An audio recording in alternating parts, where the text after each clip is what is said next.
Hello everyone. I hope मेरी आवाज़ जो है आप सभी तक आ रही होगी, सभी तक जो मेरी आवाज़ है वो पहुंच रही होगी। A very good evening to all of you. स्वागत है आप सभी का अगेन मेरी डेली करंट अफेयर की इस क्लास में। कैसे हैं आप सभी? कैसे हैं आप सभी? Good evening, good evening. सारे के सारे बच्चे आ जाइए, चाहे ऑफलाइन ऑनलाइन दोनों, and then we will start our today's current affair class. कैसे हैं आप?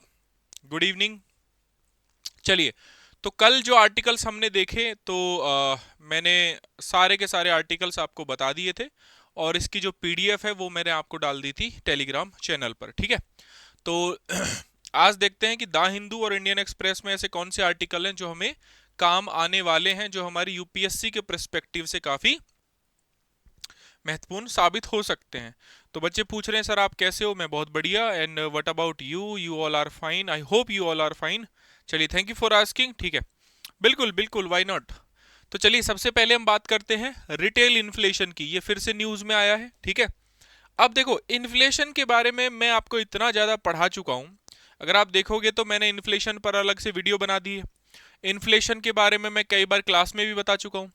अब आपको इन्फ्लेशन तुरंत से समझ में आ जानी चाहिए कि ठीक है, यहाँ पर बात हो रही है बेसिकली, जब भी कोई भी मैं बात कर रहा हूँ तो आपको तुरंत से समझ में आ जाना चाहिए कि अच्छा, इन्फ्लेशन में यहाँ पर बस केवल इन्फ्लेशन की टर्म्स क्या इम्पैक्ट है, वो सारी की सारी चीज़ें आपको पता होनी चाहिए। सॉलिड वेस्ट मैनेजमेंट रूल पर दूसरा आर्टिकल है, काफ़ी शानदार आर्टिकल है, इसके बारे में जानेंगे। इसके बाद फूड सिक्योरिटी पर एक एडिटोरियल है। क्या है? फूड सिक्योरिटी पर एक एडिटोरियल है, उस एडिटोरियल के बारे में जानेंगे। और फूड सिक्योरिटी के 4 स्तंभ कौन से हैं, फूड सिक्योरिटी क्या है, इनके बारे में भी अच्छे से जानेंगे। इसके बाद शांति एक्ट के बारे में जानेंगे और मल्टीलेटरलिज्म के बारे में जानेंगे। शांति बिल के बारे में तो आप सभी को पता ही है। शांति बिल के बारे में तो मैंने पहले भी बताया हुआ है, न्यूक्लियर वेपन्स न्यूक्लियर एनर्जी से संबंधित है, और इसमें क्या इश्यूज हैं, क्या चीजें हैं, इसकी बात की गई है। और मल्टीलेटरलिज्म तो है ही। ठीक है, मल्टीलेटरलिज्म तो है ही। तो ये 5 आर्टिकल हैं जिनको आज की क्लास में हम डिस्कस करेंगे। ठीक है, कैन वी स्टार्ट गाइज? क्या हम पहले इस क्लास के इन आर्टिकल्स को डिस्कस करना शुरू कर सकते हैं, है ना? Are you ready? ठीक है, आर यू रेडी? ठीक है, yes, are you ready guys? अच्छा, कहां पर है seminar? Is there any seminar जिसकी बात चल रही है ग्रुप में? रेडी हो ना? कुछ सेमिनार वेमिनार की बात चल रही है? जा रहे हो आप लोग सारे के सारे? ठीक है, इज देयर एनी सेमिनार जिसकी बात आप कर रहे हो सारे के सारे ग्रुप में? ठीक है, चलो पहले आर्टिकल की बात करते हैं। और कल ही हमने, आपको याद हो तो, डब्ल्यूपीआई वर्सेस सीपीआई के बारे में पढ़ा था। ठीक है, डब्ल्यूपीआई वर्सेस सीपीआई के बारे में पढ़ा था। डब्ल्यूपीआई यानी कि होलसेल प्राइस इंडेक्स, सीपीआई यानी कि कंज्यूमर प्राइस इंडेक्स। इसके बारे में कल मैंने आपको एक टेबल प्रोवाइड कराई थी, और इस टेबल में आपको साफ साफ बता दिया था कि देखो, इन्फ्लेशन से रिलेटेड जो चीजें हैं यहाँ पर यूपीएससी, ठीक है, यहां पर जो है यूपीएससी आपसे इस टाइप का सवाल जो है पूछती है। ठीक है, और इस टाइप से डिफरेंस इसमें है। ठीक है, एक बच्चा कह रहा है कि सर इतना ना तो पैसा है और ना ही समय है। चलो ठीक है, बहुत बढ़िया बहुत बढ़िया। ठीक है, नहीं है, ठीक है, लेकिन मैं आऊंगा प्रयागराज जल्दी, मैं आऊंगा जल्दी प्रयागराज, और आपको आना पड़ेगा तब, है ना? ठीक है, चलो तो यहां पर हम बात करेंगे इस आर्टिकल की, और स्पेशली हम बात करेंगे यहां पर रिटेल इन्फ्लेशन की। अब देखो, इन्फ्लेशन में कई बार डिस्कस कर चुका हूं। इन्फ्लेशन क्या है? सो general rise in a price of goods and services over a period of time, मतलब समय के साथ कुछ वस्तुओं का जो दाम है वो बढ़ता चला जाता है, निरंतर जो है बढ़ता चला जाता है, तो हम कह देते हैं इन्फ्लेशन है। कोई चीज 10 की थी, फिर 20 की हुई, फिर 30 की हुई, फिर 50 की हुई, आज वो 60 की है, तो धीरे धीरे जो दाम है वो बढ़ गया। जैसे ऑयल, सरसों का तेल जो है, अगर आप देखोगे तो एक एग्जाम्पल के तौर पर मैं देना चाहता हूं तो, ठीक है, बिल्कुल, लेट्स सी। उसके बाद हम बात करें, उसके बाद अगर हम बात करें इन्फ्लेशन में, मैंने आपको सारी की टर्म्स, मैं आप चाहें तो वीडियो भी देख सकते हैं। मैंने आपको इन्फ्लेशन में बताया डिसइन्फ्लेशन क्या होती है, मैंने आपको बताया डिफ्लेशन क्या होती है, मैंने एक टर्म आपको बताई स्टैगफ्लेशन। स्टैगफ्लेशन क्या होती है कि भाई जहां पर नॉर्मली देखा जाता है कि अनएम्प्लॉयमेंट और इन्फ्लेशन का एक इनवर्स रिलेशन है, जहां पर जैसे जैसे इन्फ्लेशन बढ़ेगी वैसे वैसे अनएम्प्लॉयमेंट कम हो जाएगी। जैसे जैसे अनएम्प्लॉयमेंट बढ़ेगी वैसे वैसे इन्फ्लेशन, इनवर्स रिलेशन है। बट स्टैगफ्लेशन के केस में हमें वो देखने को नहीं मिलता है। ठीक है, तो यूपीएससी ने कुछ क्वेश्चंस पूछे हुए हैं, आइए इन क्वेश्चंस को मैं डिस्कस कर लेता हूं आपके साथ कि अगर बैंक, पहले क्वेश्चन का आंसर क्या होगा, कमेंट बॉक्स में आप मुझे बताइए पहले क्वेश्चन का आंसर क्या होगा। हाँ जी, क्रीपिंग इन्फ्लेशन सबसे अच्छी होती है, हाइपर इन्फ्लेशन होती है, इसके अलावा अगर आप देखोगे तो ग्लोपिंग होती है ना। लेकिन हमें यहां से कुछ सवाल जो है यूपीएससी ने पहले इस पर पूछे हुए हैं, उन सवालों को करना है। पहला सवाल क्या पूछा हुआ है कि अगर आप भारतीय रिजर्व बैंक जो है वो बैंक रेट को बढ़ा देता है, ठीक है, बैंक रेट में कमी कर देता है, कमी करने से क्या होगा, बाजार में तरलता आएगी, तरलता कम होगी, तरलता में कोई परिवर्तन नहीं होगा, जमाव का संकलन होगा। भाई सिंपल सी बात है, बैंक रेट अगर कम हो गई तो परिणाम ये होगा कि ज्यादा से ज्यादा लोग जो है पैसा उधार लेंगे, ज्यादा से ज्यादा पैसा उधार लेंगे तो ये लिक्विडिटी क्या हो जाएगी, मार्केट में बढ़ जाएगी। ठीक है, ये कौन सी पॉलिसी है मॉनेटरी पॉलिसी में, अगर आप देखोगे तो मॉनेटरी पॉलिसी कमेटी की कौन सी पॉलिसी है, ये पॉलिसी है एक्सपेंशनरी, ठीक है, विस्तारवादी एक्सपेंशनरी मॉनेटरी पॉलिसी है। कौन सी पॉलिसी है, एक्सपेंशनरी मॉनेटरी पॉलिसी है। तो जब भी रेट्स जो हैं, जब भी जो बेसिकली इंटरेस्ट रेट कम हो रहे हैं तो याद रखिएगा एक्सपेंशनरी मॉनेटरी पॉलिसी अपनाई जा रही है, यानी कि विस्तारवादी।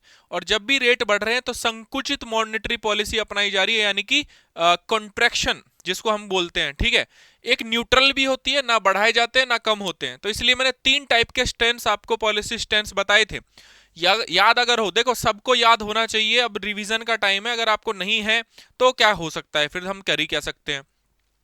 मॉनेटरी पॉलिसी के 3 टाइप के स्टैंस बताए थे मैंने, एक मैंने बताया था न्यूट्रल स्टैंस, एक मैंने बताया था अकोमोडेटिव, एक बताया था हॉकिस, अकोमोडेटिव और न्यूट्रल। ये 3 स्टैंस ऐसे स्टैंस हैं जो कि आपको बहुत ज्यादा काम आने वाले हैं, यूपीएससी में प्रीलिम्स में सवाल पूछा जा सकता है। ठीक है, याद रहेगा। अगर किसी से मैं पूछूं कि ये एक्सपेंशनरी क्या है तो समझा दोगे, समझा दोगे। नॉर्मली हम ये कब लेके आते हैं, जब हमारी अर्थव्यवस्था में मंदी चल रही होती है, लोगों के पास पैसा कम होता है।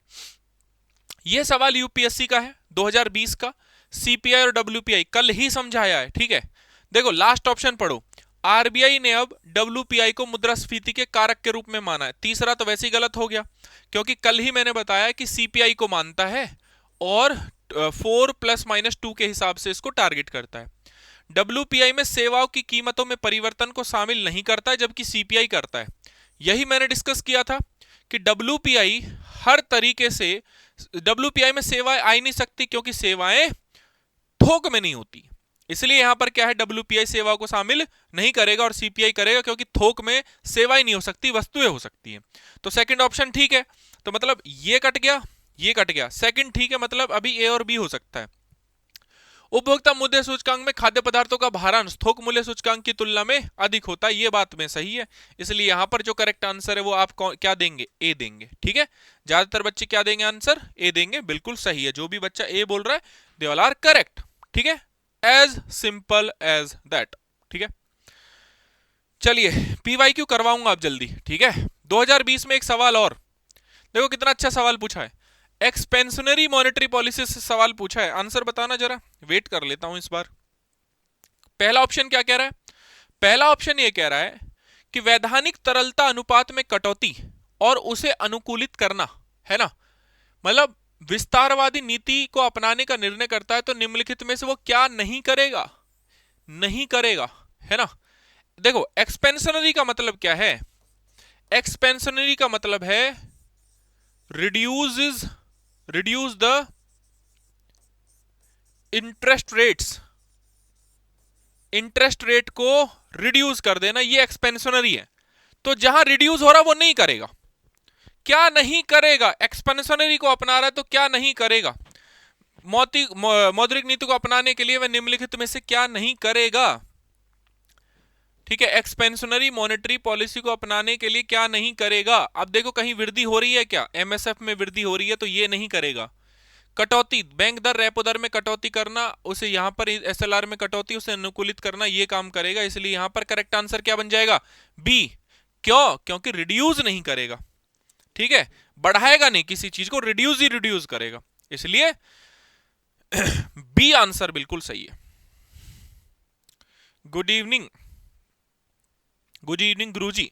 तो 3 आंसर कर लिए हैं, जो 3 क्वेश्चन कर लिए जो यूपीएससी ने पूछे हुए हैं। चलिए साहब, ये जो एडिटोरियल है ये द हिंदू का एडिटोरियल है।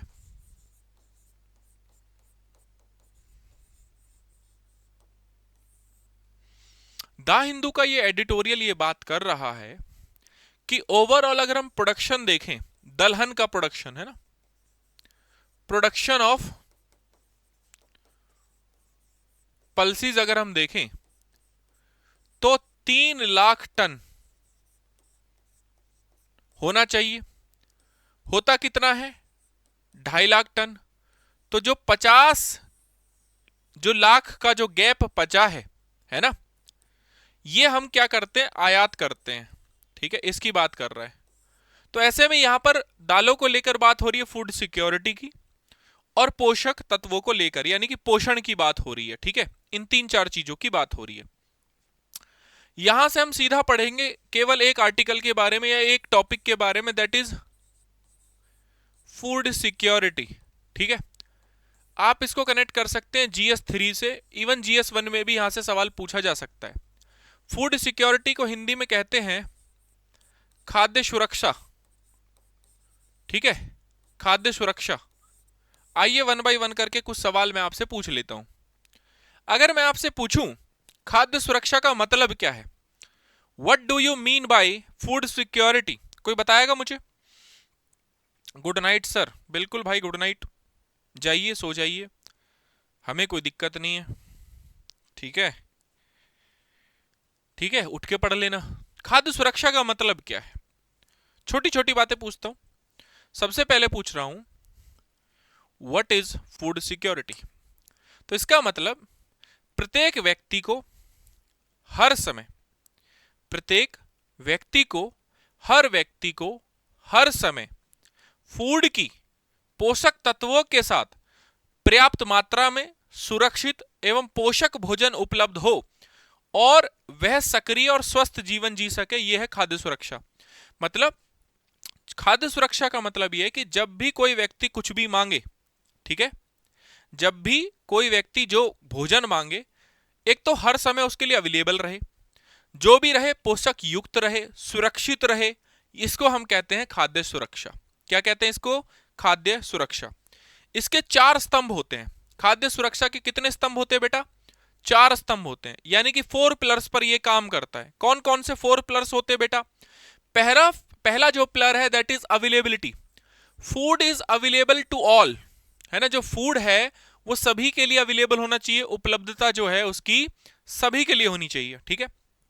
एक्सेसिबिलिटी, कि भाई ऐसा नहीं है कि कोई दूर दराज के ग्रामीण या पहाड़ी इलाकों में रह रहा, उसके पास फूड की अवेलेबिलिटी नहीं है। अवेलेबिलिटी भी होनी चाहिए और पहुंच भी उसकी होनी चाहिए, है ना। उपलब्ध होना चाहिए भोजन, और साथ ही साथ कैसा होना चाहिए? एक्सेसिबल होना चाहिए। कैसी कैसी कैसी बेसिकली होना चाहिए? एक्सेसिबल होना चाहिए, मतलब पहुंच जो है उसके पास होनी चाहिए। और देखो फिर कैसे? पर्याप्त भोजन, जब मांगे जब, और पोषण के साथ। ठीक है, तो हम कह सकते हैं एक्सेसिबल होना चाहिए।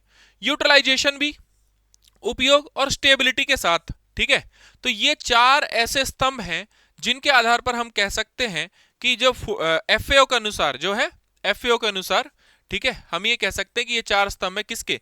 खाद्य सुरक्षा के। कौन कौन से हैं? उपलब्धता, अवेलेबिलिटी, एक्सेसिबिलिटी, यूटिलाइजेशन और स्टेबिलिटी। ये सारी के सारी चीजें जो है आप सबको एक साथ याद रखनी है। ठीक है, याद रहेगा। चलिए अब आगे बात करते हैं और अब देखते हैं भारत में जो खाद्य सुरक्षा का ढांचा किस तरीके से है। भारत में खाद्य सुरक्षा, ये तो आपको तुरंत से याद आना चाहिए कि हां सर, भारत में तो खाद्य सुरक्षा है। कैसे है? NFSA 2013, national food security act 2013, ये क्या करता है? 75% ग्रामीणों को, 75% रूरल, 50% अर्बन, इनको सब्सिडी सब्सिडी वाला फूड या सब्सिडाइज्ड फूड जो है वो प्रदान करता है, सस्ता अनाज जो है सब्सिडी वाला अनाज मिलता है। ठीक है, प्रत्येक व्यक्ति 5 किलो, प्रत्येक व्यक्ति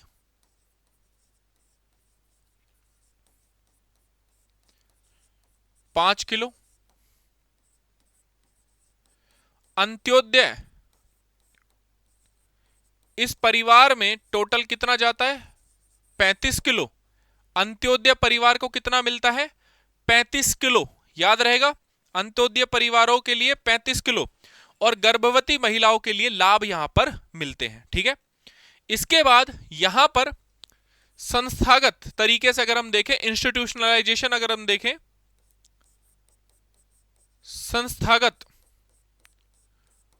संस्थागत, ठीक है, अगर हम संस्थागत तरीके से देखें तो यहां पर खरीद के लिए, भंडारण के लिए और वितरण के लिए क्या है, फूड कॉरपोरेशन ऑफ इंडिया, खरीद, भंडारण और वितरण के लिए। पीडीएस, पब्लिक डिस्ट्रीब्यूशन सिस्टम, यहां पर है। एक है बफर स्टॉक, बफर स्टॉक, जो भी आपका फूड जाता है एमएसपी के थ्रू उसको स्टॉक करके रखा जाता है, सरकार खरीदती है। और साथ ही साथ किसानों के लिए क्या है यहां पर एमएसपी है, किसानों के लिए क्या है यहां पर एमएसपी है। इसके बाद अगर हम देखें तो कौन कौन सी ऐसी स्कीम चला रखी है भारत ने, भारत में जो फूड सिक्योरिटी को इंश्योर करती हैं, स्कीम्स, ऐसी कौन कौन सी स्कीम्स हैं। तो सबसे पहली जो स्कीम आती है दैट इज प्रधानमंत्री गरीब कल्याण अन्न योजना। ठीक है, अन्न योजना फूड सिक्योरिटी के लिए, एक्सेसिबिलिटी के लिए। इंदिरा रसोई, इंदिरा रसोई है, अन्न योजना है, मिड डे मील स्कीम है। कौन सी है, मिड डे मील स्कीम है बच्चों के लिए। यस और नो, पीडीएस के through ration, one nation one ration card, सभी को एक्सेसिबिलिटी के इसके चारों स्तंभ को पूरा करने के लिए one nation one ration card, one nation one ration card, ये सब पूरा का पूरा काम कौन कर रहा है, सरकार कर रही है। किसके लिए, ताकि फूड की एक्सेसिबिलिटी सभी तक हो और जिसकी जो रिक्वायरमेंट है उस हिसाब से फूड इसको मिले। इसके बावजूद भी भारत की हालत वर्ल्ड हंगर इंडेक्स में जो है अच्छी नहीं है। मल्टी पॉवर्टी इंडेक्स में काफी उच्च रैंक में भारत आता है, एचडीआई में 130वें स्थान पर आता है। भारत में कुपोषण बहुत ज्यादा है, भारत की आधी से ज्यादा महिलाएं एनेमिक हैं। ठीक है, एनीमिया की समस्या है, एनीमिया की। इसके अलावा भारत में ज्यादातर बच्चे, मतलब मेजॉरिटी जो है स्टंटिंग जो है हमें देखने को मिलती है, स्टंटिंग वेस्टिंग जो है चाइल्ड्स में देखने को मिलती है। उम्र के अनुसार हाइट ना होना, उम्र के अनुसार वजन ना होना, कुपोषण, ये देखना आम बात है। तो ऐसे में हम कैसे कह सकते हैं कि खाद्य सुरक्षा उन लोगों को सुनिश्चित हो रही है। अगर हो भी रही है तो आप ये सोचिए कि पीडीएस में, जो ये पीडीएस सिस्टम है, इसमें तो बच्चों को या परिवार को केवल चावल और गेहूं मिल रहा है। तो इस चावल और गेहूं से कुपोषण थोड़ी दूर होता है। इसमें मिलेट्स मिले, पल्सेस मिले, ठीक है, ऐसी ऐसी चीजें मिले जो कि, जैसे अगर आप देखें मिड डे मील में साउथ में कुछ एक साउथ में तमिलनाडु में अंडे दिए जाते हैं मान लो, तो ये क्या होता है, ये बेसिकली प्रोटीन का एक स्रोत है, प्रोटीन का एक स्रोत है। अब इसकी समस्या क्या है, खाद्य सुरक्षा की समस्या क्या है कि भाई एक जगह तो इतना अवेलेबल है कि डेली वेस्ट हो जा रहा है और एक जगह अवेलेबिलिटी उतनी है नहीं। इसके लिए क्या चुनौती है, देखो, क्योंकि हमारा जो डेवलपमेंट है वो इक्वल डेवलपमेंट नहीं है, इंक्लूसिव नहीं है, क्षेत्रीय असमानता हमारे यहाँ बहुत ज्यादा है। किसी के पास एक वक्त का खाना नहीं है।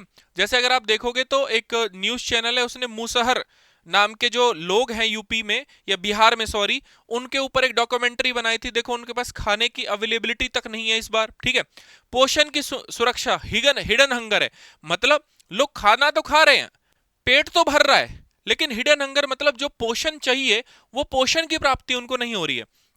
जलवायु परिवर्तन हो रहा है तो क्लाइमेट रेजिस्टेंस क्रॉप जो है वो नहीं आ रही है, फसलों को नुकसान हो रहा है और भंडारण में हानि हो रही है। लाखों टन अनाज भारत में सड़ जाता है, अभी उससे एथेनॉल बनाया जा रहा है, वो बात अलग है। भारत दलहन को आयात करता है, मतलब पल्सेस आयात कर रहा है, इस एडिटोरियल में लिखा भी है। इतना सफिशिएंट पल्सेस हम नहीं उगा पा रहे, क्यों? क्योंकि ना तो गवर्नमेंट के पास चैनलाइज तरीके से पल्सेस को खरीदने के लिए कोई चैनल है, ना ही एमएसपी में उसको कोई भी प्रोत्साहन है। एमएसपी में सबसे ज्यादा अगर आप देखोगे तो मोनोक्रॉपिंग देखने को मिल रही है, चावल और गेहूं की, क्योंकि उसकी प्रिक्योरमेंट सरकार सबसे ज्यादा करती है। इसकी वजह से, एमएसपी की वजह से फसलों में विविधीकरण देखने को नहीं मिल रहा है। हालांकि सरकार इस बात पर लगातार ध्यान दे रही है, ठीक है। तो ये सारी की सारी चीजें जो हैं आपको याद रखनी है। आइए 2 केस स्टडीज लिखवा देता हूं, 2 केस स्टडी लिखवा देता हूं, ठीक है। 2 केस स्टडी जो है, ऐसी केस स्टडी लिखवा देता हूं जो कि आपको काम आएंगी। 2 केस स्टडीज। सबसे पहला मॉडल जो है वो कौन सा मॉडल है? छत्तीसगढ़ का मॉडल है। कौन सा मॉडल है? छत्तीसगढ़ का मॉडल है, ठीक है। किसका मॉडल है? छत्तीसगढ़ का मॉडल, ठीक है। दूसरा जो मॉडल है, जो बेस्ट मॉडल है, जो कि अपनाना चाहिए, दैट इज उड़ीसा का मिलेट मिशन। दूसरी केस स्टडी किसकी है? Orissa millet mission. इन दोनों के बारे में जानिए। आइए पहले इसके बारे में जानते हैं, छत्तीसगढ़ मॉडल के बारे में जानते हैं। तो इस छत्तीसगढ़ मॉडल में क्या अलग है? देखो, सबसे पहले कवरेज, जो फूड की जो पहुंच है, एक्सेसिबिलिटी है, पहुंच जो है सभी तक है। 90% कवरेज है, 90% से ज्यादा कवरेज है। पहली बात तो यह समझो। जो डिलीवरी है उसका पूरा जो रोल है वो किसका है? पंचायत का है। तो डोर टू डोर है, डोर टू डोर, मतलब फूड आएगा और पंचायत की जिम्मेदारी है वो उसको बांटेगी, ठीक है। इसके बाद जो जीएसपी होता है, जीपीएस होता है, जीपीएस ट्रैकिंग। ऐसा होता है ना कि बीच में ट्रक के ट्रक गायब हो जाते हैं, फूड के पता ही नहीं लगता है। आया सही माल है, बेचा खराब माल जा रहा है, अब तक वो माल पहुंच ही नहीं रहा जो एक्चुअली भेजा था सरकार ने आपके लिए। तो यहां पर जीपीएस की ट्रैकिंग हो रही है। और यहां पर जो पंचायतें हैं, ठीक है, पंचायत ये क्या कर रही है? फूड को डिस्ट्रीब्यूशन का काम किसका है? यहां पर इंस्पेक्टर जो हैं, जो बीच में लोग हैं, उनका नहीं है। फूड डिस्ट्रीब्यूशन का काम किसका है? पंचायत का। तो वो इंश्योर करते हैं कि सब लोगों तक फूड पहुंचना चाहिए। गांव में तो ऐसा आसानी से हो जाता है, ठीक है। तो इससे अगेन ये मॉडल बड़ा खाद्य सुरक्षा को मजबूत करता है। दूसरा, ठीक है, दूसरा यहां पर एक मॉडल ये भी बहुत अच्छा है, ये शानदार, इससे अच्छा मॉडल मुझे ये लगता है। तो नॉर्मली क्या हो रहा है कि हम अपने फूड में ज्यादातर क्या प्रोवाइड करा रहे हैं? गेहूं, चावल। इससे हो क्या रहा है कि जितना फूड, जितनी हमें पोषण मिलना चाहिए था, उतना पोषण किसी को मिल नहीं रहा है। तो इससे क्या हो रहा है कि बच्चों में बहुत ज्यादा स्टंटिंग, वेस्टिंग, और साथ ही साथ अगर आप देखोगे तो कुपोषण की मात्रा भी बहुत ज्यादा बढ़ती जा रही है। तो यहां पर इस पहल को शुरू किया गया, उड़ीसा मिलेट मिशन को, ठीक है। और इसमें क्या हुआ कि दलहन और मोटे अनाज है ना, पीडीएस जो है उसमें दलहन और मोटे अनाज बांटे जाते हैं, ठीक है। मोटे अनाज, मिलेट्स जो है, ठीक है, ज्वार है, बाजरा है, ऐसा। इसका लाभ क्या हुआ? इसका लाभ क्या हुआ आप सोचो। देखो, एक तो फसल, उस क्षेत्र में फसल का विविधीकरण हो गया। क्या हो गया? फसल का विविधीकरण हो गया। किसानों की आय बढ़ी, किसानों की आय बढ़ी, ठीक है। और यहां पर मृदा संरक्षण हुआ, मृदा संरक्षण हुआ। मोनोक्रॉपिंग जो है उससे सरकार जो है वहां पर इनको बचा ली। तो किसान की आय में बढ़ोतरी हुई, पोषण में भी सुधार हुआ। साथ ही साथ क्या हुआ? पोषण में सुधार हुआ, लोगों के पोषण में सुधार हुआ, ठीक है। क्लियर है जी? क्या ये समझ में आया? क्या ये समझ में आया कि नहीं आया? 2 मॉडल हैं, 2 केस स्टडी हैं। एक केस 1 ये है, इसको भी याद रखना। एक केस 2 ये है। दोनों बेस्ट हैं, आप इनको याद रखना। आप इनको जब भी एग्जाम में मौका मिले लिखना। खाद्य सुरक्षा पर यूपीएससी भर भर के सवाल पूछिए, पीवाईक्यू करना, आपको मजा आएगा, सारी चीजें हो जाएंगी। हम बहुत ही जल्द 2027 के जो बच्चे हैं जो 2027 में अटेम्प्ट देना चाह रहे हैं यूपीएससी के लिए, उनके लिए मेंटरशिप बैच भी लेके आएंगे। और इस बार विद मटेरियल लेके आएंगे, मटेरियल भी मिलेगा साथ में, है ना। एक तो पढ़ाना हो गया, एक हो गई बुक्स, बुक्स भी मिलेंगी, ठीक है। चलो, ताकि कंडीशन ही किसी भी प्रकार की चीजें जो हैं वो सब हर चीज को फुलफिल किया जाएगा, ठीक है। तो ये मॉडल है, ये चीजें हैं, याद रखना। फूड सिक्योरिटी का आई होप मतलब समझ में आ गया होगा, दो मॉडल्स हैं वो समझ में आए होंगे, और यहाँ पर क्या चुनौतियां हैं वो भी मैंने बता दी हैं, चार स्तंभ क्या हैं, और फूड सिक्योरिटी की परिभाषा कोई पूछे तो आई होप आप बता दोगे, ठीक है। ये बहुत अच्छा आर्टिकल है आज के द हिंदू में, द हिंदू का एक आर्टिकल है, ये बहुत शानदार आर्टिकल है, और ये बात करता है मल्टीलिटरलिज्म की। ये क्या कहता है पहले ये सुनो। ये एडिटोरियल या जो आर्टिकल है ये कह रहा है कि इंडिया जो है, ठीक है, ठीक है, इंडिया जो है, हाँ हाँ अरे बिल्कुल बिल्कुल, अभी से ही नोट्स बनाना शुरू करो, ठीक है। आई होप समझ में आ गया होगा। करंट अफेयर सिलेबस डिकोड करूंगा बिल्कुल, वो भी बैच लेके आऊंगा, मेरा जो अध्ययन बैच चलता था उसको मैं दोबारा से शुरू करूंगा, ठीक है। दुनिया जो है वो मल्टीलेटरलिज्म की वजह किसकी ओर शिफ्ट हो रही है? मिनीलेटरलिज्म पर शिफ्ट हो रही है। दुनिया मल्टीलेटरलिज्म की बजाय, दुनिया मल्टीलेटरलिज्म की बजाय किसकी ओर शिफ्ट हो रही है? मिनीलेटरलिज्म की तरफ हो रही है। मल्टीलेटरलिज्म जो है वो इतना पूरे विश्व में अभी उतना प्रासंगिक नहीं है। क्यों नहीं है? उसके पीछे कारण दिया जाता है। WTO जैसी संस्था जो है वो पूरी तरीके से असक्रिय है। यूएनएससी, नेटो जैसी संस्थाएं अपनी भूमिका नहीं निभा पा रही है। ये केवल बड़े देशों के हितों में काम कर रही है। बड़े देश जो हैं, जो बड़े शक्तिशाली राष्ट्र हैं, ये उनकी बात करते हैं केवल, ठीक है, या उनके दबाव में चलते हैं, ठीक है। तो इसलिए यहां पर बात हो रही है कि देखो मल्टीलेटरलिज्म उतना प्रासंगिक नहीं है, क्योंकि वैश्विक संस्थाएं कमजोर हो रही हैं, पूरे तरीके से वर्ल्ड ऑर्डर चेंज होता जा रहा है, मिनीलेटरलिज्म हो रहा है, कुछ देश आपस में मिलके ही निर्णय ले रहे हैं, उस चीज को बढ़ा दे रहे हैं।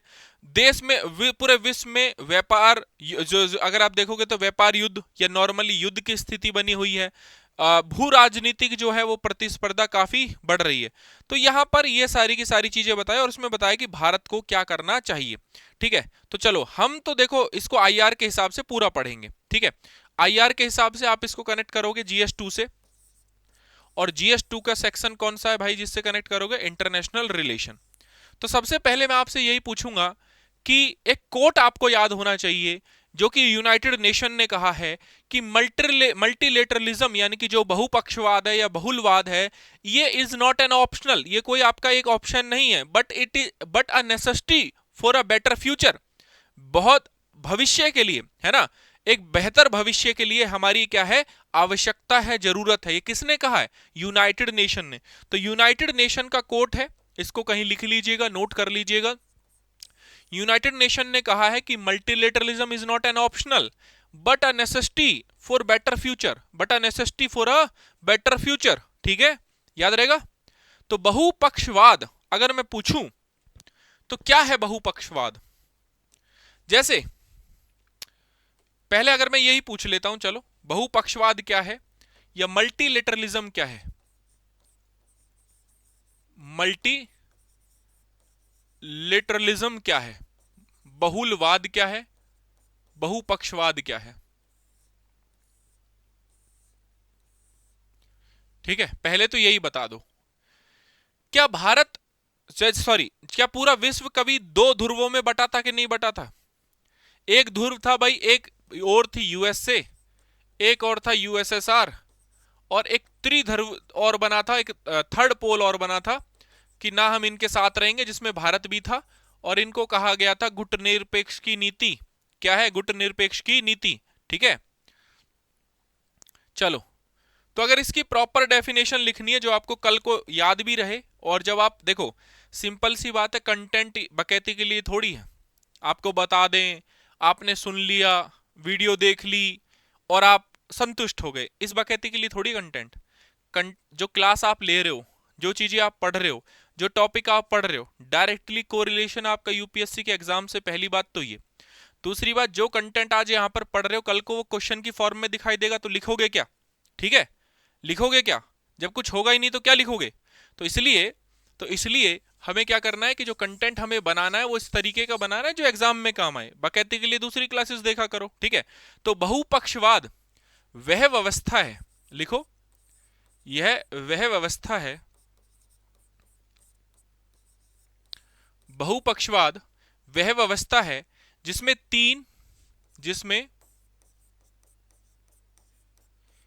तीन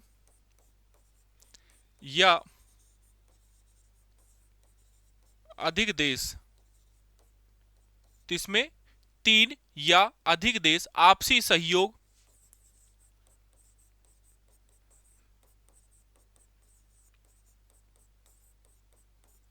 नियमों, आपसी सहयोग, नियमों और संस्थाओं के माध्यम से, नियमों और संस्थाओं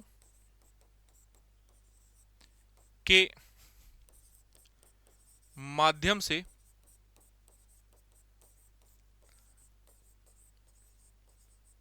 वैश्विक समस्याओं के माध्यम से, वैश्विक समस्याओं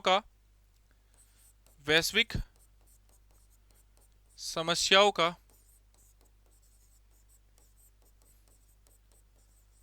समाधान करते हैं, वैश्विक समस्याओं का समाधान करते हैं। ठीक है सर, करंट अफेयर इकोनॉमी का सिलेबस दे दीजिए। अरे भैया करवाऊंगा मैं खुद। प्रिया, देखो प्रिया, मतलब जो भी बच्चे हैं, अगर आपको बहुत ज़्यादा जल्दी है, ट्रस्ट नहीं है, आपको लग रहा है कि नहीं हो पाएगा, ये तो बहुत लेट हो रहा है, तो you have better option, you have more option, है ना, इन मार्केट। ठीक है, आप जाओ वहां से पढ़ लो। इफ यू हैव पेशेंस, आपको लगता है कि भाई जो मैं पढ़ाता हूँ वो आपको समझ में आता है ना, जो आपको लगता है कि भाई जो मैं करवाता हूँ वो आप तक पहुंच पाता है, आप उससे क्वेश्चन सॉल्व कर पाते हैं, और वहां पर मैंने आपसे ये प्रॉमिस भी किया है कि मैं करवाऊंगा। ठीक है, जहां मैंने प्रॉमिस भी किया है कि मैं करवाऊंगा, तो अगर आपको उस चीज पे भरोसा है तो वेट एंड वॉच, होगा सारी चीजें, है ना। If you don't have patience तो आप देख सकते हैं कुछ और रास्ता, कोई दिक्कत की बात नहीं है। कंटेंट रेडी है, सब कुछ बना रखा है, काम हो चुका है, बस समय की बात है, समय नहीं मिल रहा है। संडे को शायद पहली क्लास ले लूं मैं आपकी इकोनॉमी के ऊपर, है ना। पीवाईक्यू भी रोका हुआ, इसलिए हिस्ट्री के पीवाईक्यूज करवाने की बात चल रही है अभी, है ना। तो गिव मी सम टाइम, अभी ऐसा कुछ नहीं है कि कल ही एग्जाम है।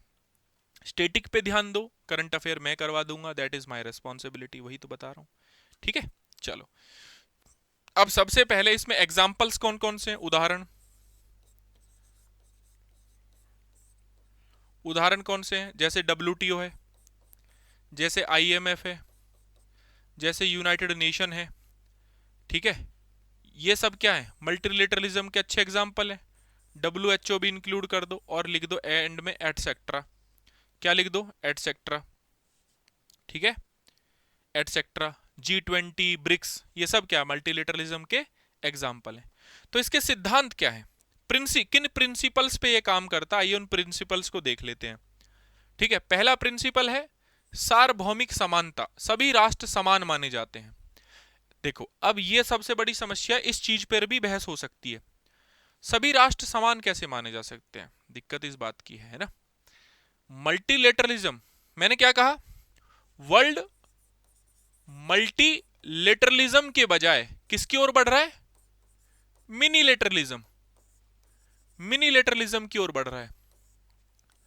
तो यूनाइटेड नेशन सिक्योरिटी काउंसिल में वीटो पावर एक, वो वीटो पावर अपने हिसाब से यूज करते हैं विकसित देश, जो भी बड़े शक्ति हैं वो अपने हिसाब से यूज करती हैं, अपने फायदे के हिसाब से।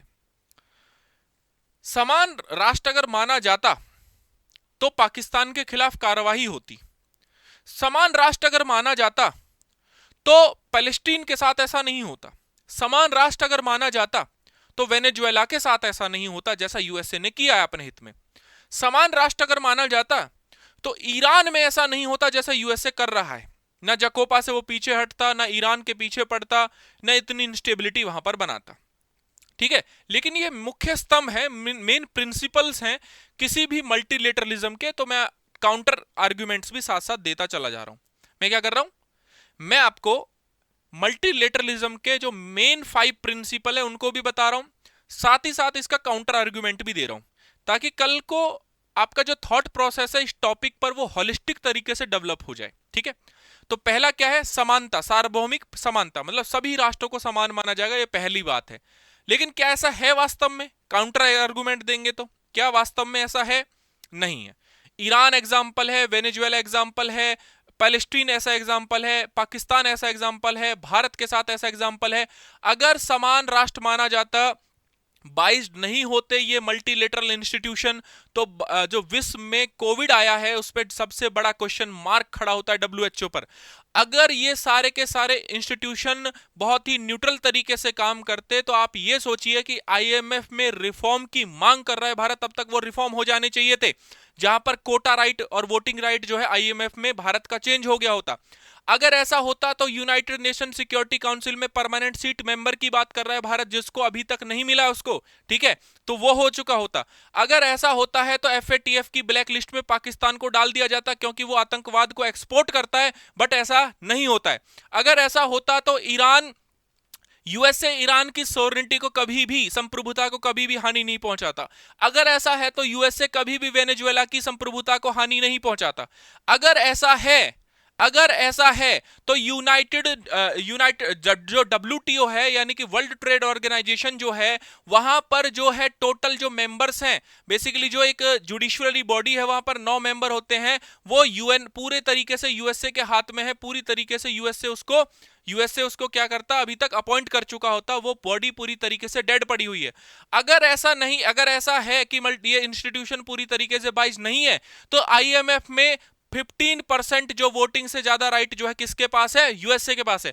कोई भी डिसीजन आप बिना यूएसए के पावर के ले ही नहीं सकते, क्योंकि 85% चाहिए आपको क्वालिफाइंग एसेट, या 85% के बिना कुछ हो नहीं सकता। ये दिक्कत है, ये इशू है। लेकिन प्रिंसिपल में अगर आप देखोगे तो बात हो रही आदर्शवाद की, सब राष्ट्र हमारे लिए समान हैं। अच्छा जी, ऐसा है क्या? चलो, तो अगर ऐसा है तो चीन ताइवान को बार बार घुरकी नहीं दिखाता, ठीक है? क्यों? क्योंकि देयर इज एन इंस्टीट्यूशन जिसके नियम आधारित पूरा विश्व जो है वो चल रहा है। वो बातें आपको माननी पड़ती, लेकिन कोई भी राष्ट्र इसको नहीं मान रहा है। दैट्स व्हाई एडिटोरियल कह रहा है कि मल्टीलेटरलिज्म की बजाय हम कहां पर बढ़ रहे हैं? मिनीलेटरलिज्म की तरफ बढ़ रहे हैं। दो राष्ट्र आपस में गुट बना दे रहे हैं। जैसे अगर आप देखोगे, सबसे अच्छा एग्जांपल दूं तो क्वाड, 4 राष्ट्र मिलकर आपस में गुट बना ले रहे हैं, तो क्या बनेगा भाई? बेसिकली 2 राष्ट्र मिलकर आपस में एफटीए कर ले रहे हैं, ठीक है? तो कोई भी बड़ा ऑर्गेनाइजेशन ऐसा नहीं है कि बहुत सारे कंट्री यहां पे मिले और इन्होंने एक डिसीजन लिया। इवन ईयू से ब्रिटेन ने एग्जिट ले लिया ब्रेक्जिट के थ्रू, ठीक है? तो ये सारे एग्जांपल्स आपको टिप्स पे होने चाहिए। अगला, सामूहिक सुरक्षा, एक देश पर हमला मतलब सभी पर हमला, ये माना जा रहा है, ये सिद्धांत है, ये तो नाटो का ही सिद्धांत, ये नाटो का सिद्धांत है। नाटो इस पर खुद नहीं उतर रहा है, ठीक है? इसके बाद नियम आधारित व्यवस्था, तौबा तौबा, है ना, राम बचा इस बात से। नियम आधारित व्यवस्था, अंतरराष्ट्रीय कानूनों का पालन करना। क्या विश्व अंतरराष्ट्रीय कानूनों का पालन कर रहा है कि नहीं कर रहा है? पहले मुझे यह बताइए, क्या विश्व जो है, क्या विश्व अंतरराष्ट्रीय कानूनों का पालन कर रहा है? अगर ऐसा होता, सोचिए, अगर ऐसा होता तो क्या यूएसए कभी भी वेनेजुएला में एंटर करता? अरे जाओ, क्या यूएसए कभी वेनेजुएला में एंटर करता? क्या यूएसए कभी ईरान की सॉवरेनिटी को नुकसान पहुंचाता? नहीं पहुंचाता। साझी जिम्मेदारी, वैश्विक समस्याओं का सामूहिक समाधान, गैर भेदभाव, व्यापार और सहयोग में समानता, ठीक है? ये बहुपक्षवाद के सिद्धांत है, बट हाँ, हमारे पास काउंटर आर्गुमेंट्स भी होने चाहिए, ठीक है? चलिए, महत्व क्या है इसका? महत्व क्या है कि अगर मल्टीलेटरिज्म को माना जाता है, सारा विश्व जो है मल्टीलेटरिज्म का सपोर्टर होता है, सारी चीजें वैश्विक व्यवस्था, वैश्विक नियमावली के अकॉर्डिंग चल रही है, तो इससे होगा क्या? इससे क्या होगा? देखो, पहला तो ये होगा, पूरे विश्व में आर्थिक स्थिरता रहेगी, आर्थिक स्थिरता की संभावना रहेगी। कैसे रहेगी आर्थिक स्थिरता? कैसे रहेगी? क्योंकि WTO, सारी की सारी व्यवस्थाएं WTO और IMF के अकॉर्डिंग चलेंगी, तो वित्त स्थिरता बनाए रखेंगे ये। दूसरा, जो भी बच्चे देख रहे हैं, यस वाह सर मजा आ गया, चलो हम लोग सब मिलकर बोलते हैं, चलो ठीक लग रहा है, समझ में आ रहा है ना? ठीक है। दूसरा, शांति और सुरक्षा।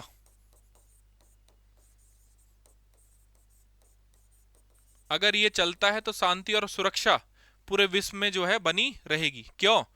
क्योंकि यूनाइटेड नेशन का मिशन ही यही है, क्योंकि यूनाइटेड नेशन का मिशन ही यही है। तीसरा, जलवायु परिवर्तन पर निर्णय।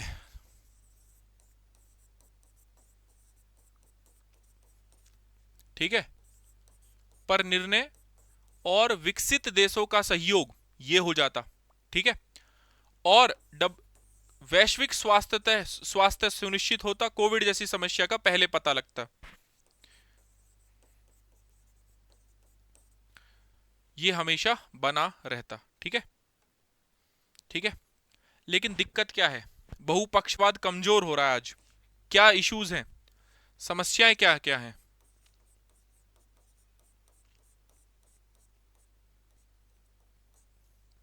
समस्याएं क्या क्या हैं? पहली समस्या है शक्ति राजनीति। शक्ति राजनीति, पहला लिखो, power politics.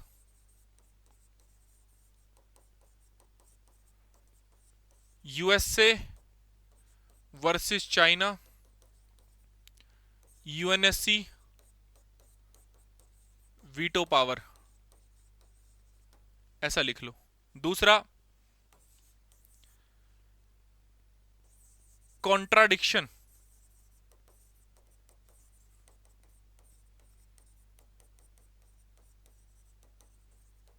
USA versus China. तीसरा, WTO, वो कैसा है? अक्रियाशील है, ठप पड़ा है या नॉट वर्किंग। ठीक है, उसके बाद रशिया यूक्रेन वॉर काफी लॉन्ग टाइम से चल रहा है। अगर ऐसा होता तो इसको रुकवा देते सारे के सारे लोग मिलके। ठीक है, याद रखिएगा। ठीक है, भारत का इसमें क्या पक्ष है? भारत क्या कह रहा है इसमें? भारत की क्या डिमांड्स है इसमें? भारत डिमांड करता है UN में सुधार की एवं UNSC में परमानेंट सीट की, UNSC में परमानेंट सीट की। वैश्विक दक्षिण की आवाज,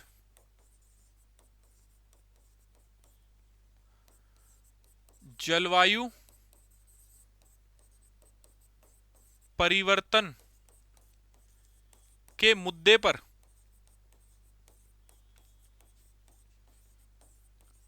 विकसित देशों का सहयोग, संतुलित विदेश नीति। ऐसा नहीं हमारे पक्ष में काम नहीं किया तो हम आपका काम नहीं करेंगे। ठीक है, तो ये वाली बात है भारत की तरफ से, है ना? भारत ये चाहता है। समझ में आया? जितने भी बच्चे लाइव देख रहे हैं, समझ में आ रहा है भाई? PDF इसकी मिल जाएगी, जिसकी लाठी उसकी भैंस। बिल्कुल, जिसकी लाठी उसकी भैंस, ये बिल्कुल सही तरीका है शक्ति को दिखाने का। भाई मेरे पास पावर है तो कोई मुझसे कुछ नहीं कह सकता। मेरे पास पावर है, मुझसे कोई कुछ नहीं कह सकता, हिम्मत है तो कह के दिखाओ, है ना।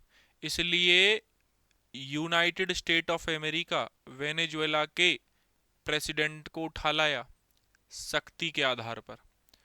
अदरवाइज चाइना के प्रेसिडेंट को उठा के दिखाए, सी जिनपिंग को उठा के दिखाए, तेल ना निकाल दिया यूएसए का तो कहिए, है ना। हिम्मत है तो ऐसा है हिम्मत है ना, 3 इडियट देखिए, है हिम्मत तो ऐसा करके दिखाए, तेल निकाल देगा चाइना, तेल। हिम्मत है तो रशिया के प्रेसिडेंट को, पुतिन साहब को हाथ लगा के दिखाएं, है ना। वर्ल्ड वॉर हो जाएगा, उनके पास पावर नहीं है, न्यूक्लियर पावर नहीं है, ईरान को बनने नहीं दे रहे, उनके पास है नहीं, तो न्यूक्लियर शांति बनाए रखने के लिए जरूरी है, ठीक है। अगर अगर अगर भारत के पास न्यूक्लियर पावर नहीं, भारत नहीं होता और पाकिस्तान होता तो जीने नहीं देता पाकिस्तान भारत को। हालांकि वो बात अलग है, हम उसको फिर भी लपेट देते, ठीक है। हाँ, नॉर्थ कोरिया, यूएसए को नॉर्थ कोरिया हर दूसरे दिन धमकी दे देता है कि भाई हम तो मरेंगे सनम, तुम्हें ले डूबेंगे, और यूएसए कहता है कि भाई साहब प्लीज धमकी मत दिया करो, आओ बैठ के बात करते हैं। तो ये लोग उनसे बात करने गए हैं, तो औकात है तो उनको छेड़ के दिखाओ, है ना। तो सवाल बस यही है कि जिसकी जितनी ऊंची हैसियत है उसको कोई हाथ नहीं लगाता। कमजोरों को दुनिया तकलीफ देती है, ये याद रखिएगा। कमजोरों को दुनिया तकलीफ देती है, दुनिया धुतकारती है, ठीक है। दुनिया में जब जिसका मन हुआ ताकतवर का, वो कमजोर को उठाएगा, दो रहपट मारेगा और फिर वापस ले जाएगा। जिस दिन कमजोर शक्तिशाली हो गया, ईरान न्यूक्लियर पावर बन जाए कल को, इजराइल और यूएसए कुछ नहीं कर पाएंगे, कुछ उखाड़ नहीं पाएंगे, है ना। और वो एरिया बन जाए, भारत न्यूक्लियर पावर है ना, एकदम बिल्कुल 5500 किलोमीटर, यहां से देखेंगे तो तुम भी एरिया में आ रहे हो, है ना। और यूएसए के पास, उसके रशिया के पास तो इतने हैं, यूएसए से भी ज्यादा हथियार हैं रशिया के पास, है ना, कि भाई तुम्हें पूरे को निपटा, मतलब दोनों ने आपस में एक दूसरे के ऊपर गोले चला दिए तो खत्म हो जाएगी दुनिया, इतने न्यूक्लियर पावर है इनके पास, ठीक है। बिल्कुल बिल्कुल बिल्कुल, दुनिया आदर्शों से नहीं शक्ति से चलती है। आदर्श तो बड़े लोग बनाते हैं, फिर शक्तिशाली लोग होते हैं ना, वो फिर आदर्श बनाते हैं। कि बहुत पावरफुल व्यक्ति है तो विनम्र हो गया, तो देखो कितना एथिकल है, कितना पावरफुल व्यक्ति होने के बाद कितना विनम्र है, तो तब कहते हैं वो आदर्शवादी व्यक्ति। तो इसलिए कहा जाता है कि किसी व्यक्ति का अगर मुख्य चरित्र देखना हो तो उसको शक्तियों से नवाज दो, जितनी ज्यादा शक्ति दोगे उसका कैरेक्टर उतना बाहर आ जाएगा, ठीक है। तो भैया कोशिश करो कि पावरफुल बनो, कोशिश करो पैसा कमाओ, पावरफुल बनो, इतना पावरफुल बनो कि ये तो चलो देश देश की बात है कि पड़ोसी आपसे कुछ ना कह पाए, जो आपके दुश्मन हैं वो आपसे डरें कि बेटा अगर यहाँ कुछ हुआ तो निपटाइए हमें भी देगा, है ना। तो हम भी नहीं बचने वाले अगर इसके खिलाफ कुछ डिसीजन लेंगे, इसलिए हमेशा मजबूती के साथ आगे बढ़िए, है ना। और आपको ये देखने, हाँ बिल्कुल ट्रम्प चाचा ऐसे हो गए, हाँ कुछ नहीं कर पाएंगे, बिल्कुल। चलो अगला, MCD to enforce 15 point action plan for implementing new, ये जो है basically solid waste management rule है। तो सॉलिड वेस्ट मैनेजमेंट रूल अगर आप देखोगे तो पहले 2016 में आए थे। सॉलिड वेस्ट का मतलब क्या है, ठोस या अर्ध ठोस। जैसे अगर कोई मुखर्जी नगर में रह रहा है तो मुखर्जी नगर से अगर आप मुरथल के पराठे खाने जाओगे तो वजीराबाद से आगे जाते एक बहुत ही शानदार सुंदर सा नेचुरल मानव निर्मित पहाड़ दिखाई देगा आपको कचरे का। पूरे दिल्ली का कचरा वहां जमा होता है और वो कचरा ऐसा लगा लो कि 10 बिल्डिंग के बराबर है जो मुखर्जी नगर में रह रहा है। जो फरीदाबाद में रह रहा है, दिल्ली से फरीदाबाद जाएगा मेट्रो लेके, जो वॉयलेट लाइन है वहां पर, तो आपको देखने को मिलेगा राइट साइड में एक बहुत बड़ा सुंदर दृश्य देखने को मिलेगा पहाड़ पर, है ना। गुड़गांव के पहाड़ पर एक कचरा है, तो हमने इतना कचरा इकट्ठा किया कि पहाड़ बन गए उस कचरे के, ठीक है। वाणिज्यिक संस्थागत बाजार, सड़क सफाई से निकला कचरा, नालों की गाद, बागवानी, कृषि अपशिष्ट, डेयरी अपशिष्ट, ये सब जो है बेसिकली क्या है, कचरे में आते हैं। किस में आते हैं, कचरे में आते हैं, सॉलिड वेस्ट में आते हैं, ठीक है। भारत की स्थिति पता है क्या है, प्रतिदिन लगभग 0.515 मिलियन जो है टन नगर ठोस अपशिष्ट उत्पन्न करता है शहर में।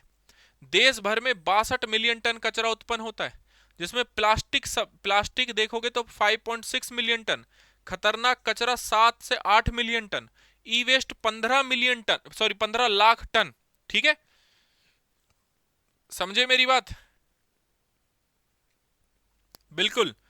तो कचरे का क्या अनुमान है? ये वो वाला कचरा नहीं है जिसकी मैं बात कर रहा हूं, वो वाला कचरा नहीं है कि कचरा गोला फेंक, वो वाला कचरा नहीं है, वो जो मूवी है ना एक, वो वाला कचरा नहीं है, ये कचरा दूसरा कचरा है। ठीक है, 2031 तक 165 मिलियन टन, 2050 तक 436 मिलियन टन। ठीक है, ये वो कचरा भी नहीं है जो समाज के दिमाग में भरा हुआ है महिलाओं के खिलाफ, ये वो कचरा भी नहीं है जो रूढ़िवादियों के दिमाग में भरा हुआ है लिबरल्स के खिलाफ। ठीक है, ये वो कचरा भी नहीं है जो कि नॉर्मली गंद जो है लोगों के दिमाग में भरी हुई है किसी और के खिलाफ, है ना। चलो, तो ये नॉर्मल कचरे की बात कर रहा हूं मैं, जो प्लास्टिक और ये सब है ना। सॉलिड वेस्ट मैनेजमेंट रूल 2016 क्या कहता है? कचरा उत्पादकों की जिम्मेदारी है कि 3 भागों में अलग अलग करना अनिवार्य है। अब इसको 4 कर दिया गया है, गीला, सूखा, घरेलू, खतरनाक कचरा। ठीक है, इसमें 3 में अब 4 भागों में बांट दिया गया है। यूजर फ्री कचरा संग्राहकों को यूजर फ्री देना होगा। कूड़ा फैलाना, पृथक्करण न करने पर स्पोर्ट फाइन जो है वो देना पड़ेगा। सैनिटरी कचरे का प्रबंधन, डायपर, सैनिटरी पैड को सुरक्षित पैकिंग रखकर सूखे कचरे वाले डब्बे में ही डालना होगा। ठीक है, तो अब चार जगह कर दिया है, वेट, ड्राई, सैनिटरी और विशेष श्रेणी, स्पेशल श्रेणी, बल्ब, बैटरी, दवाइयां। तो नए जो रूल आए उसमें कितनी श्रेणी में कर दिया है? 4, है ना। इसलिए मैं एक शेर बोलता हूं, देखो ये विरासत वाली बात कर रही है लड़की, तो मुझे याद आ गया कि विरासतों से तय नहीं होंगे सियासत के फैसले, उड़ान तय करेगी कि आसमान किसका होगा। जिसमें ज्यादा दम होगा, जिसमें ज्यादा दमखम होगा, आसमान उसका होगा। अब तो पूरा का पूरा मैदान आपका है। ठीक है, और अभी भी अगर आप कुछ नहीं कर पाए, अभी भी अगर आप आगे नहीं बढ़ पाए सारी सुविधाएं होने के बाद भी, तो इसमें केवल और केवल कमी है, वो है आपकी। ठीक है, अगर आप नहीं बदल पाए किसी भी चीज को, तो इसमें कमी है केवल और केवल आपकी। ठीक है, सारे संसाधन, सारी चीजें, बेस्ट चीजें आपको मिल रही, फिर भी कुछ नहीं कर पाए, तो कमी है केवल आपकी। तो याद रखिएगा कि जो विरासत में मिला है उससे कुछ नहीं होने वाला है ना। इसलिए कहते हैं कि राह में मुश्किलें बहुत आएंगी मगर ठहरता कौन है, मौत कल आनी है आज आ जाए डरता कौन है, तेरे लश्कर के मुकाबिल में अकेला हूं मगर फैसला मैदान में होगा कि मरता कौन है। ठीक है, इस एनर्जी से आगे जाना है, इस एनर्जी को आगे लेके जाना है। ठीक है, पॉजिटिविटी के साथ आगे बढ़ना है। तो 4 स्तरीय कचरा प्रबंध पृथक्करण क्या है? पॉल्यूटर पे प्रिंसिपल, नियम उल्लंघन करने पर इन्वायरमेंट कंपनसेशन देना पड़ेगा। तो यहां पर जवाबदेही और पर्यावरण संरक्षण जो है वो, पर्यावरण संरक्षण एक साथ है। ठीक है, बल्क वेस्ट जनरेटर की परिभाषा 20 वर्ग मीटर क्षेत्रफल या 40,000 लीटर प्रतिदिन जो है जल उपभोग या 100 किलोग्राम दिन कचरा उत्पादन करने वाले आवासीय सोसाइटी, सरकारी भवन और विश्वविद्यालय। ठीक है, तो ये बल्क वेस्ट जनरेटर हैं। ठीक है, बाकी जितने भी नियम है आप पढ़िए, क्योंकि ये रटने वाले हैं, इसमें कुछ और है नहीं। शांति एक्ट के बारे में बात करते हैं। चलो, आपको पता है न्यूक्लियर पावर में बेसिकली इसको लेके आया गया था, किस लिए कि न्यूक्लियर पावर जो है आपका, न्यूक्लियर पावर है उसमें, अब न्यूक्लियर पावर में हम क्या करेंगे, अब स्मॉल मॉड्यूलर रिएक्टर में प्राइवेट सेक्टर को भी एंट्री देंगे। शांति बिल लेके आए इसलिए हम, तो निजी कंपनियों के लिए भी परमाणु क्षेत्र को अब हमने क्या कर दिया, पूरी तरीके से ओपन कर दिया है। और सरकार का टारगेट है स्मॉल मॉड्यूलर रिएक्टर को स्थापित करना, और स्मॉल मॉड्यूलर रिएक्टर के माध्यम से नवीकरणीय ऊर्जा का जो 3% उत्पादन में, अगर आप देखोगे तो टोटल इलेक्ट्रिसिटी में जो टोटल ऊर्जा उत्पादित होती है उसमें केवल 3% जो है योगदान है। इस योगदान को बढ़ाने के लिए स्मॉल मॉड्यूलर रिएक्टर में नवीकरणीय ऊर्जा में शांति बिल के थ्रू हमने क्या कर दिया है अब। ठीक है, शांति बिल में हमने क्या कर दिया, परमाणु ऊर्जा क्षेत्र के लिए खोल दिया है। लेकिन यहां पर बात अटक रही है, सप्लायर आपूर्तिकर्ता को दायित्व से मुक्त करता है। परमाणु घटना, क्योंकि मैंने इस पे कंटेंट लिखवा रखा है इसलिए बस समझा रहा हूं। परमाणु दुर्घटना में जिम्मेदारी सीमित है, लाइबिलिटी कैप जो है ना, लेकिन जो भी सप्लाई कर रहा है, जो भी काम कर रहा है, जो उसको संभाल रहा है, अगर कुछ हुआ तो केवल और केवल उस पर ही सारी का सारा दायित्व आएगा। इस चीज को लेकर काफी विवाद भी चल रहा है, ठीक है। Civil liability for nuclear damage, ठीक है। ऑपरेटर दुर्घटना होने पर दोषपूर्ण उपकरण देने वाले वे सप्लायर पर मुकदमा कर सकता है। यह civil liability for nuclear damage act में बदलाव किया गया इस बार, ठीक है, याद रखिएगा। बस क्योंकि हम नहीं चाहते कि हमारे यहां पर फुकुशिमा जैसा 2011 जैसी घटनाएं हो जाए, जापान जैसी।